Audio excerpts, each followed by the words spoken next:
Alright, today's video is going to be a little bit of a before and after. As you can see, since the last video I rebuilt the door hinges, primered that corner section, cowl side panel, painted door hinges so they're in primer, and hung the doors, lined them up as best as I could to the rockers, to the front of the rocker where the fender is going to go along it, and to the original quarters, which I'll show you in a second. Today I'm going to be cutting off the entire back half of the car, both quarter panels, taillight panel, trunk floors, and trunk brace. That's all needs replaced. So the first thing I'm going to do is cut everything out of the way to make doing the trunk floors and the trunk brace real simple. So I'm just going to take the plasma cutter, air hammer, and just blast all that stuff off there. It'll come apart real quickly, just because I'm not saving any of that. It's getting full quarters. So let's take a look at the back end, show you a little bit of the before. I'll point out some of the spots where I'm going to cut and what's going to get replaced, and then we'll fire up the plasma cutter and start cutting. So let's check it out. So just to keep up to date with where we're at, painted the cowl side panels, the A-pillar. I used red oxide primer on the whole side there. I painted that behind the door hinges with primer. I blasted the original hinges, the door hinge plates on the inside, painted both of them, rebuilt the door hinges, and hung the door. So when I'm hanging the door, it's just getting it roughly in place. It'll be pretty close to where it's going to end up. I'm going one off of that line where it meets into that rocker, where the fender's going to come straight up off of it. So I'm getting that close along with my gap the whole way back the door. And then also setting it to the original quarter as best as possible, which you can see on this side, it's pretty nice how it lines up. The door gets a little bit tight to the quarter there. The rest of it's pretty close, but none of that's going to matter until we see how it fits up to the new quarter. But I just set it there like that for reference of where about I should try to get my new quarter panel to sit. And you see down the line, it does meet up pretty well the whole way around. So that's where I'm going to position this door so it's ready to cut this quarter off. So basically, I'm just going to take my plasma cutter, cut down here, cut down there, and I'm just going to make a big cut along the top here. And I'm going to wrap around and cut before the rear window panel. And then I'll air hammer the wheelhouse because it's getting outers. I'm going to air hammer the inner and outer apart, and that'll peel that whole quarter panel off. Aside from where it actually mounts, which I'll go back, find the spot welds. There's spot welds the whole way up there to the roof. I have to melt the lead seam out of the quarter panel yet. So I'll do all that after I get the quarter off. It just makes it easier to work on things when the quarter panel is just out of the way. Taillight panel, again, I'll just cut it off from the quarter. I'm gonna cut right off of the trunk brace the whole way across just to peel it back off. Same thing with the whole other side. So then the entire back half of the car will be gone. So then I can stand here, easily get to the trunk floors and trunk brace. So first thing I'll do, change the rear trunk brace out, tie it to the frame rails, and then I'll cut both trunk floors out, prep the frame rails, clean the frame rails of all the old undercoat, get them down to bare metal while they're exposed. I'll primer the whole inside of the frame rails, and then we'll put the new trunk floors on. I set a old gas tank in place to line up the holes for that. That kind of sets it where it needs to be, lines everything up. And then once I get that entire trunk floor, trunk brace section done, then I'll start hanging all my new outside metal. So that's pretty much the gist of what today is going to be for me. I'm going to cut all that back end off. So I should have both quarter panels, the taillight panel off, and then either I'll start removing the rest of the quarter panels where that lead seam is and down the windows, or I'll just start working on getting that rear trunk brace changed out. We'll just see how it goes and we'll go from there. But that's the plan for today. So I'm going to fire up the plasma cutter and I'm going to get to cutting.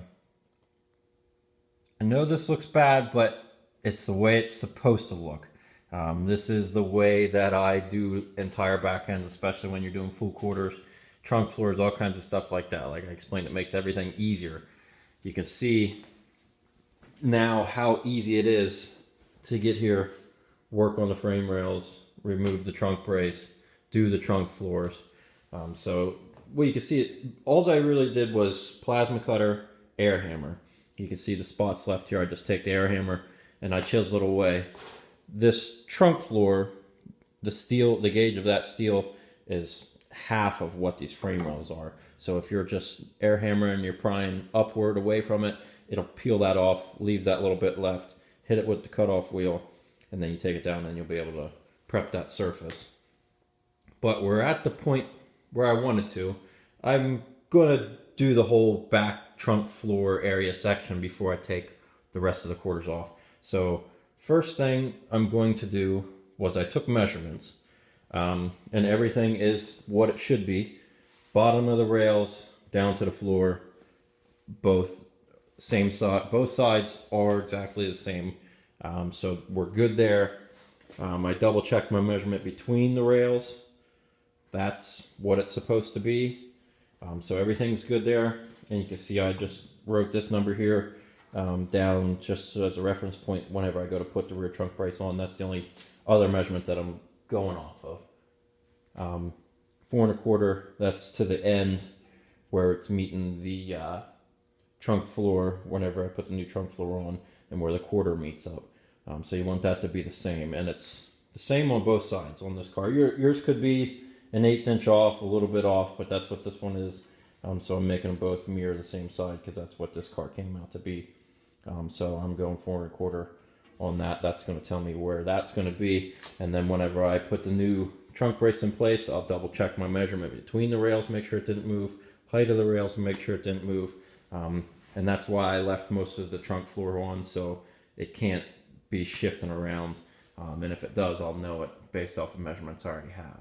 So I already went ahead, found the spot welds from the factory that need removed for the trunk brace. That's the only places where it's held on once you get the trunk floors off. Just a couple spot welds. There's one on the bottom side. So I'm going to take cutoff wheel. I'm going to grind away that metal where that spot weld is enough that it goes down to the frame rail. And then I'll take the air hammer, go in between, chisel that off, and peel that off, prep the surfaces. I'll clean the rails up around where it sits on while it's exposed, and set the new one in place, measure everything, and weld it back on.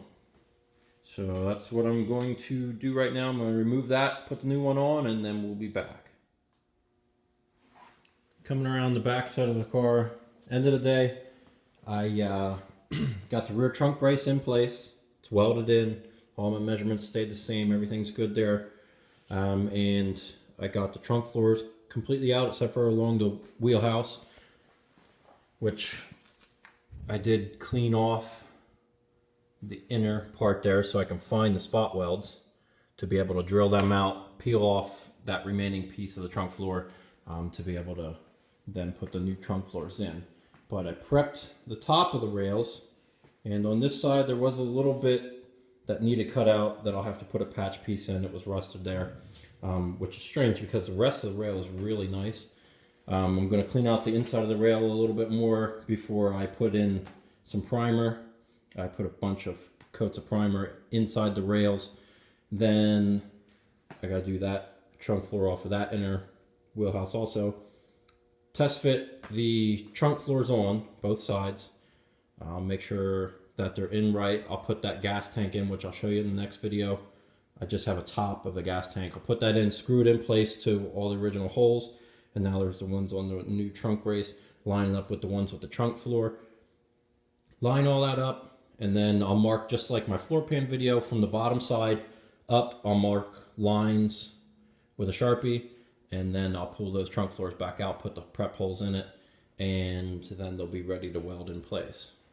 So that's pretty much where we're at today. That was all in today. What you see in today's video was from today. So that's gonna be pretty much it for the day. That's good progress. Things look good. The rails look good. I took off the brackets that were on the rails. You can see the holes there. I had the tie down brackets from factory in there.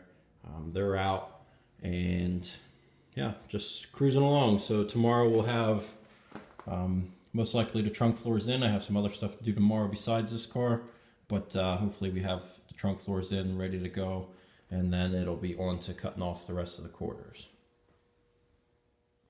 That's it for today's video. Hope you enjoyed it. Hopefully this was helpful if you're doing anything like this. And it's a lot tougher than what it looks. There's a lot that you could potentially screw up if your frame rails are bent in the first place and you don't know where they're supposed to be and you just put it back together, things are still going to be bent. So if you're unsure of what you're doing or how to do it, take it to someone that does know how to do it. There's restoration shops out there. And get it done the right way. So thanks for watching the video. Give it a thumbs up, and we'll see you in the next one.